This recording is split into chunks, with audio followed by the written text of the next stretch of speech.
I have so many interesting stories to tell about when I played basketball at Wynne. I would like to tell the story, though, that means the most to me. My parents were huge supporters of mine, my biggest fans. Traveled all over the country to watch me play both high school and college basketball. My dad, when I first started playing, before I actually made it to high school, made me a homemade goal. And it consisted of a telephone pole, a piece of plywood that he cut a square, of course, for the backboard, and painted, I guess, the square in the basketball. He painted the square so I would have something, as we call the glass, to shoot the basketball off of. And of course, he taught me pretty much the fundamentals of basketball. I'm right-handed, so he would tie my right hand behind my back and make me dribble left-handed, make me shoot left-handed, make me do everything left-handed to get that equal, being ambidextrous down to a fine art. I made so many friends through sports. I played softball also, and even though it wasn't a high school sport at that time, but we went everywhere. I have long-lasting friendships through basketball, through softball. My coaches, I still stay in contact with them. Luckily, Facebook has helped with that a lot. We still go back and watch my college team play at Delta State.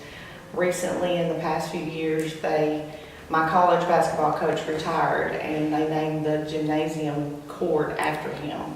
That was Lloyd Clark, and he has a phenomenal record. And of course, at Wynne High School, my high school coach now doesn't coach there anymore.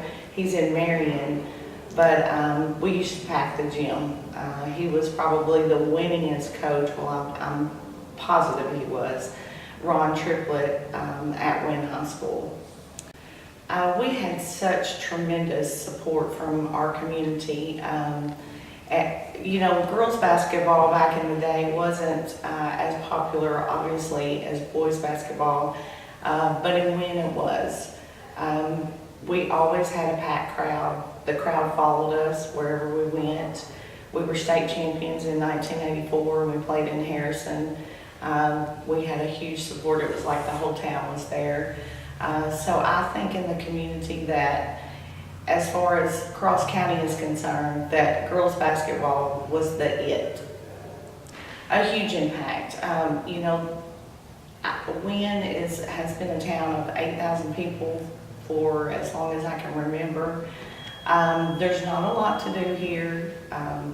And so I think sports has made a huge impact in the community because it not only gives the kids something to do, a reason to make good grades, but it also brings the community together because they show up for the games and they really rally around our teams.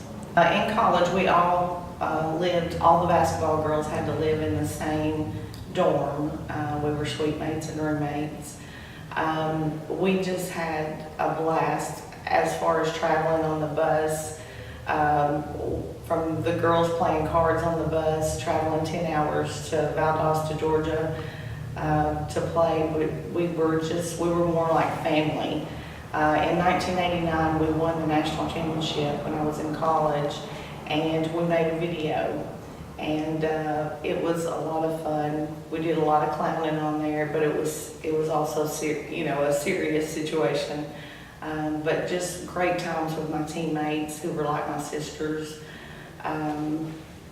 One time I forgot my tennis shoes, and I was the smallest player on my team the entire 4 years of college, and there was only one other girl that wore the same size shoe as I did, and so she had to loan her shoes to me so I could play, and she had to wear her street shoes.